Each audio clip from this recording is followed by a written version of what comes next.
여러분, 소금은 절대 이곳에 두면 안 되는 거예요. 소금을 이곳에 두면 그 집은 돈복이 살아나지 못하게 됩니다. 네, 이거 꼭 명심하시고 지키시도록 하세요.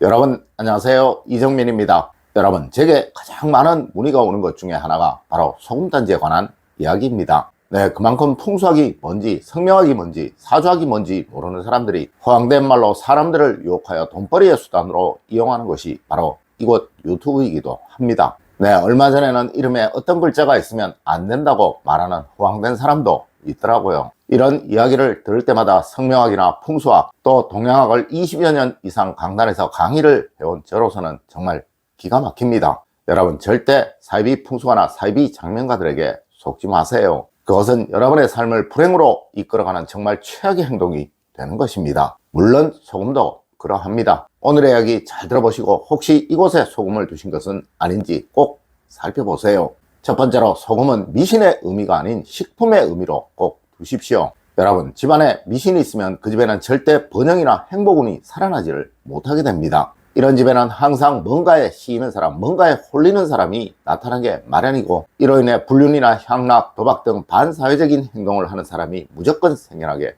된다는 거예요. 하여 어느 집이든 절대 미신을 집안에 두어서는 안 되는 것입니다. 여러분, 그중 대표적인 것이 바로 이 소금단지입니다. 네, 소금은 무조건 식품의 의미로 두세요. 이것을 어떤 식이든 미신의 의미로 두는 것은 절대로 하지 마세요. 그러면 여러분의 가정은 앞서와 같은 사람으로 늘 고생을 하고 살아가게 됩니다. 맞습니다. 식품의 의미로 두라는 것은 주방에서 쌀과 같은 방식으로 소중하게 보관을 하시라는 것입니다. 네, 그래야 여러분의 가정에 재물복이 사라지지 않게 됩니다. 여러분, 절대 이 소금을 앵마기 용도로 사용하지 마세요. 두 번째로, 여러분 절대 현관에는 소금을 두면 안 되는 것입니다. 여러분, 간혹 이런 분이 있습니다. 어쨌든 소금이 음식을 정화시키는 역할을 하는 것은 맞지 않느냐, 그래서 액을 막는다는 용도로 사용을 한들 무슨 문제가 있느냐라고 말하는 분들이 말입니다. 여러분, 이런 의미로 소금을 두는 것이라면 차라리 식초나 락스를 두는 것이 더 요긴하지 않을까요?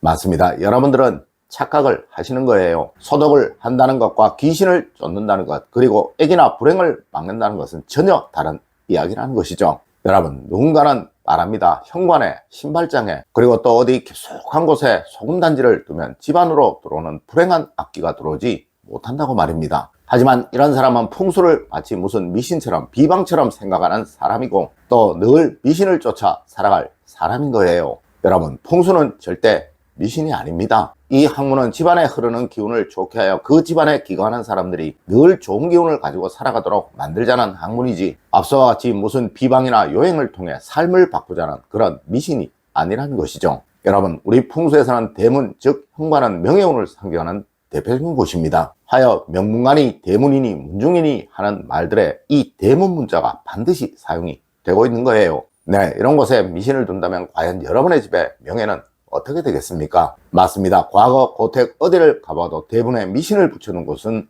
없으며, 또 이와 비슷한 것이라도 두는 경우는 절대로 없습니다. 네, 만일 이곳에 소금단지를 두신다면 그 집은 영원히 천한, 또 늘 남으로부터 멸시받는 가정이 될 수밖에 없게 될 거예요. 이곳 현관은 사람으로 치면 얼굴과도 같은 곳이니까요. 세 번째로, 소금은 으슥한 곳에 절대로 숨겨서 두지 마세요. 여러분, 이 소금은 쌀과 같이 부를 상징하는 대표적인 것입니다. 물론 돈과 부는 깊숙한 곳에 두는 것이 원칙이고 기본이에요. 하지만 꼭 아셔야 할 것이, 이 깊숙한 곳이라는 것이 가족들만 아는 비밀스러운 곳이라는 의미이지, 절대 그늘진 곳에 숨겨둔다는 것, 또 뭔가 비밀이 있는 음침한 곳이 아니라는 것이죠. 네, 만일 이렇게 소금을 둔다면 그 집은 가난을 벗어나지 못할 거예요. 하여 소금은 절대 신발장 속이나 현관 창고 같은 곳에 두어서는 안 되는 것입니다. 물론 이것은 높은 곳에 올려두어서도 안 되는 거예요. 혹시 여러분들 중에 금고를 창고에 두시는 분 있으신가요? 그럼 돈을 신발장에 보관하시는 분이 있으신가요? 맞습니다. 이 소금은 쌀과 같이 돈을 상징하는 대표적인 물목이에요. 여러분, 절대 소금을 천하게 보관하지 마십시오. 네 번째로, 화장실에 소금을 두면 절대로 안 되는 것입니다. 여러분, 절대 소금은 습기가 많은 곳에 두시면 안 되는 거예요. 물론 화장실은 습기가 아주 많은 대표적인 장소이죠. 네, 소금이 이렇게 보관이 되고 있다는 것은 여러분의 가정에서 돈을 함부로 보관하고 있다는 이야기이고, 또 돈을 아주 우습게 생각하고 있다는 이야기가 되는 것입니다. 하여 절대 그 집에서는 재물복이 살아나지 못하게 되며 그 집은 항상 가난을 벗어나지 못하게 된다는 것입니다. 맞습니다. 미신을 쫓아 망하는 집이 바로 이런 집이에요. 여러분, 다시 한번 말씀을 드립니다. 이 소금은 우리 민족에게 쌀과 같이 금전처럼 사용이 되었던 거예요. 하여 세종실록에는 소금의 생산량까지 제한하여 정확히 관리했다는 기록도 있는 것입니다. 네, 풍수에서 돈을 상징하는 대표적인 물목이 쌀과 소금이라는 것이죠. 여러분, 과거 고택들을 찾아가 보면 항상 소금단지는 햇살이 잘 드는 마당에, 또 양기가 강하고 바람이 잘 통하는 곳에 보관이 되어 있습니다. 맞습니다. 이것이 바로 여러분들도 잘 아시는 장독대인 거예요. 다섯 번째로, 소금은 항상 주방에서 눈에 잘 보이는 곳에 두세요.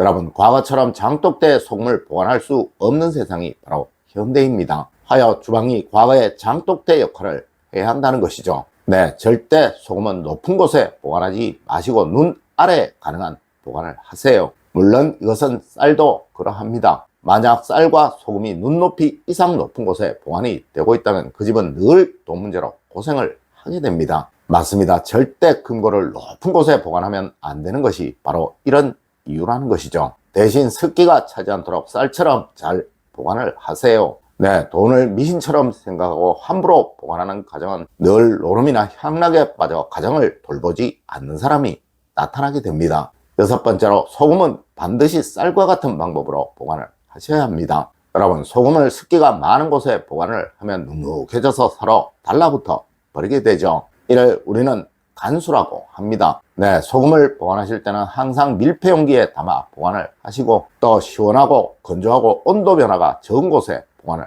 하십시오. 그리고 이 소금은 쌀처럼 냄새를 빨아들이는 성질이 아주 강하니 가능한 오염되어 냄새가 나는 곳은 피하여서 보관을 하십시오. 여러분, 하여 과거 우리 조상님들은 소금은 장독대, 즉 바람이 잘 통하는 곳에 항아리에 담아 보관을 하셨던 것입니다. 맞습니다. 이 소금은 쌀처럼 풍수에서는 돈을 상징하는 물목입니다. 절대 아무렇게나 함부로 보관하지 마십시오. 일곱 번째로, 여러분, 소금 단지라는 개념을 잘 이해를 하셔야 합니다. 여러분, 한국에서는 장독대에 소금을 두었습니다. 네, 햇살이 잘 들고 바람이 잘 통하는 곳이죠. 이는 소금이 불을 상징하는 것이었기에 그러했던 거예요. 하지만 일본에서는 소금이 너무나 흔했기에 누구나 쉽게 구할 수 있는 것이었습니다. 하여 일본에서는 재수없는 사람에게 소금을 뿌리기도 했던 것이며, 이런 소금보다 못한 놈, 소금보다 가치 없는 놈이라는 의미를 가지고 있었던 거예요. 하지만 우리에게는 소금이 돈의 대용, 쌀의 대용이었으니 이런 것은 절대 우리의 문화라고 할 수 없는 것입니다.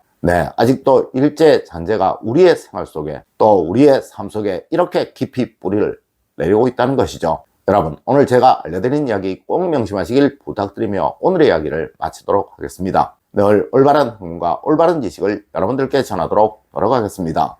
여러분, 긴 시간 감사드립니다. 감사합니다.